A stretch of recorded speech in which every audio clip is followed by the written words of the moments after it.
हाँ जी दोस्तों, आ चुके हैं आप लोग पल्लव एकेडमी के अंदर।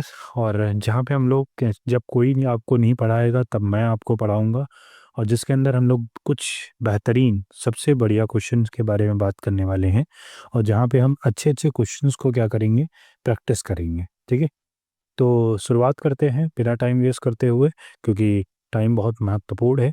पल्लव डायनेस्टी के लिए भी बहुत महत्वपूर्ण था और मेरे लिए भी बहुत महत्वपूर्ण है। तो सबसे पहला क्वेश्चन क्या बोलता है, which of the following comes under the secondary sector of the Indian economy. तो कौन सा है? Transport of good, Nana. Cotton cotton production, नाना बिल्कुल नहीं। बैंकिंग, बैंकिंग भी नहीं।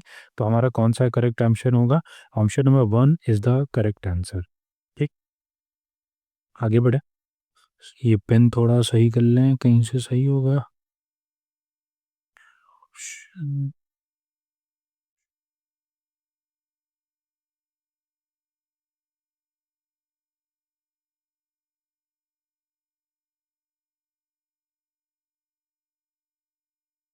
2 मिनट का टाइम देना मुझे। मैं थोड़ा पेन वेन देख लूँ, कहीं से सही हो सकता है इसको। तो लेजर, चलो कोई बात नहीं। Which among the following is an example of progressive tax. Progressive tax कौन सा होता है? ये कार्ब यू का है, ये सब कोई है ही नहीं। ठीक, तो प्रोग्रेसिव का टैक्स कौन सा होता है? इनकम टैक्स होता है। प्रोग्रेसिव टैक्स कौन सा होता है? इनकम टैक्स होता है। In which year new economy policy was. अब कई सारे बच्चे इसमें कंफ्यूज होते हैं, कई बार 1991 और 1992 में कंफ्यूजन हो जाती है। तो इसका जो करेक्ट आंसर होता है वो क्या होता है? कौन सा होता है? 1991 होगा या 1992 होगा? तो 1992। तो न्यू इकोनॉमी पॉलिसी जो है वो हमारी कब आई थी? 1992 में आई थी।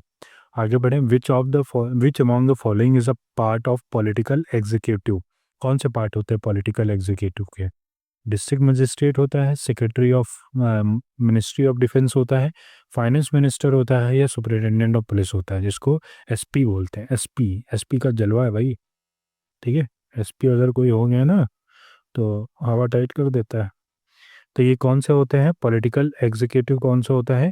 फाइनेंस मिनिस्टर होता है। पॉलिटिकल एग्जीक्यूटिव क्या होगा? फाइनेंस मिनिस्टर होता है। ठीक, यहाँ पे कंफ्यूजन होगी, सॉरी सॉरी सॉरी, ये बी ऑप्शन होगा। ये बी होगा, 1991 होगा। 1992 में देखो मुझे भी कंफ्यूजन होगी।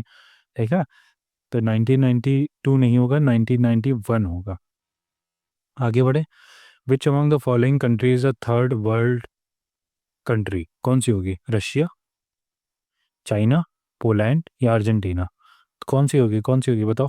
तो कौन सी होगी? अर्जेंटीना होगी। जो थर्ड वर्ल्ड कंट्री है वो कौन सी है? Argentina.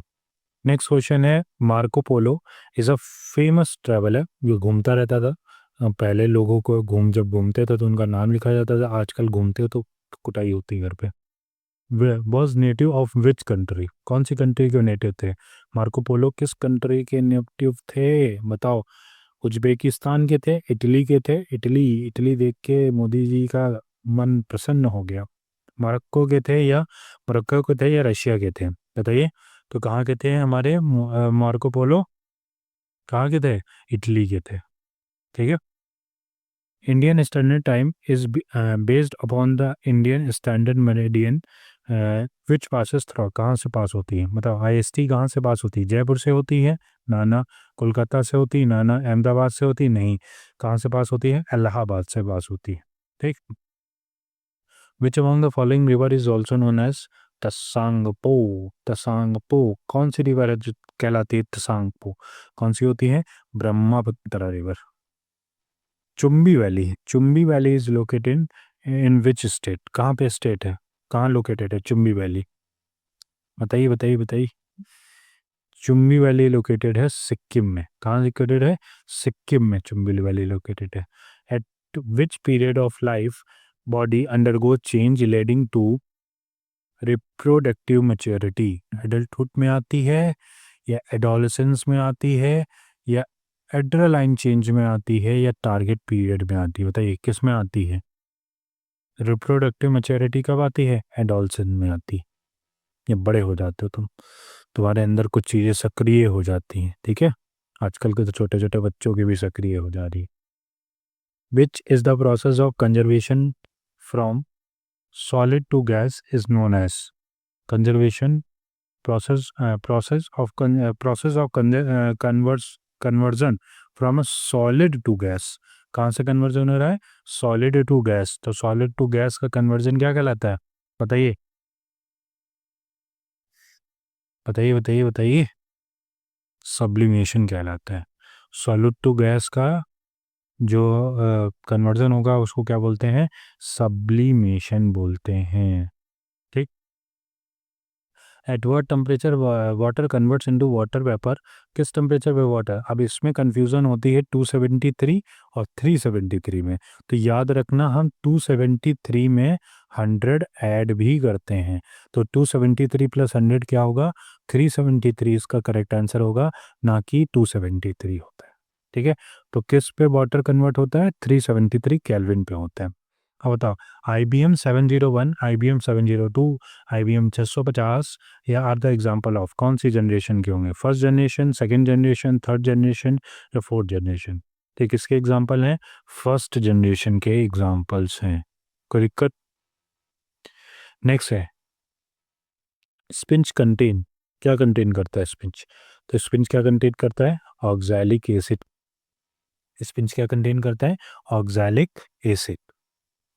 Which among the following is a negatively charged ion? कौन सा होता है नेगेटिवली चार्ज आयन? कौन सा होता है बताओ? नेगेटिवली चार्ज आयन्स बताना है, कौन सा होगा हमारा? कैल्शियम आयन होता है या जिंक आयन होता है या सिल्वर आयन होता है या आयोडीन आयन होता है? बताओ कौन सा होगा?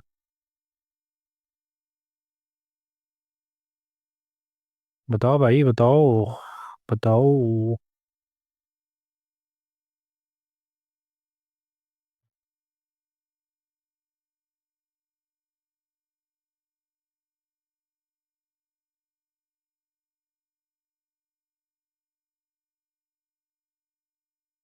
तो कौन सा होता है? आयोडीन होता है। क्या होता है? आयोडीन होता है। ठीक है। कैल्शियम आयन्स की बात करें तो कैल्शियम आयन कैसा होता है? Ca2+ होता है। जिंक की बात करें तो जिंक भी क्या होता है? 2+ होता है। और सिल्वर की बात करें तो Ag+ होता है। और आयोडीन की बात करें तो I- होता है। ठीक। इसमें यहाँ पे हमने ऑक्सैलिक एसिड की बात करी थी, तो ऑक्सैलिक एसिड का जो फॉर्मूला होता है वो हमारा क्या होता है? C2H2O4। ऑक्सैलिक एसिड का फॉर्मूला क्या होता है?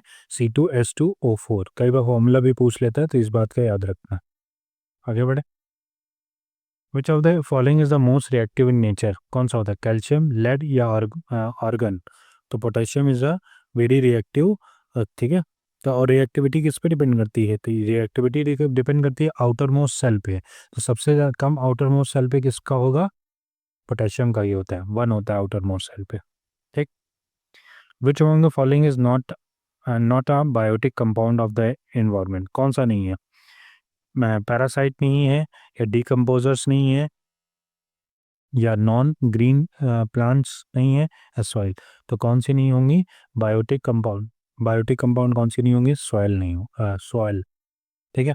Under Mudra bank loan ranking from 50,000 to 5 lakh इस कटराई अंदर शिशु, छोटा बस सा बच्चा, किशोर, अब बड़ा हो चुका है, तरुण तुम्हारे चाचा का लड़का, अतुल जो तुम्हारे चाचा हैं, बताओ क्या होगा? तो थोड़ा सा बड़ा हो चुका है, तभी तो 50,000 से लेके 5 लाख रुपए देंगे। तो क्या होगा? किशोर होगा। कौन सा होगा? Kishore. Next, who among the following is the discovered blood group? बताओ। Karl Landsteiner. ठीक है। तो कार्ल लैंडस्टनर ने डिस्कवर किया था क्या? Blood group. इतने खराब खराब नाम लिखते हैं ना, रखते हैं ना ये लोग। अब बताओ, Gemini Roy is associated with which art form? कौन सी आर्ट फॉर्म से रिलेटेड है? ठीक है सर, रिलेटेड है, पेंटिंग से रिलेटेड है। ठीक है। और इंडियन पेंटर हैं ये। ठीक है। जेमिनी रॉय जो हैं वो एक इंडियन पेंटर हैं। इनको पद्म भूषण भी मिल चुका है 1954 में। ठीक है। इनको पद्म भूषण मिला था 1954 में। ठीक है। पेंटिंग में ही मिला था इनको। ठीक। इनकी कुछ जो फेमस पेंटिंग्स हैं उनका नाम है संथाल ड्रोमर, ये सबसे मतलब फेमस पेंटिंग है। और एक और पेंटिंग आती है कृष्णा बलराम, इनकी एक और पेंटिंग है। तो इनको पद्म भूषण कब मिला था? पद्म भूषण कब मिला था? 1954 में मिला था। इनकी दो फेमस पेंटिंग है, संथाल ड्रोमर या कृष्णा बलराम। ठीक, कोई दिक्कत? आगे बढ़े। नेक्स्ट है माई कंट्री माई लाइफ। जैसे आप लोग कई लोगों की गाड़ी के पीछे देखते होंगे ना, my life my rule, my life my rule. तो वैसे ही ये बताओ किसने बोला, रिटर्न किया गया है माई कंट्री माई लाइफ? तो ये किसने बोला था? लाल कृष्ण आडवाणी जी ने बोला था। नेक्स्ट है Kaladan transport project is between India and, बताओ किसके बीच में है? कलादन, कलादन ट्रांसपोर्ट प्रोजेक्ट किसके बीच में था? इंडिया और म्यांमार के बीच में था। ठीक है, इंडिया एंड म्यांमार के बीच में था। ये देखो, खत्म, tata bye bye. Thank you so much for watching this video. ऐसे ही रोज ज़्यादा लंबी वीडियोस नहीं करूँगा, ऐसे ही हम लोग रोज एक एक वीडियो, मतलब रोज नहीं, सैटरडे संडे ही वीडियोस अपलोड हो पाएंगी। ठीक है, बाकी दिन मुझे भी काम रहता है। ठीक है, तो ये पल्लव डायनेस्टी में आप सभी का पहले वीडियो में स्वागत है। तो और आए हो अगर पहली बार, तो सनम आए हो तो सब्सक्राइब भी कर देना। ठीक है, मिलते हैं नेक्स्ट क्लास के अंदर ही। तब तक के लिए बहुत बहुत धन्यवाद, बहुत बहुत आभार आपका।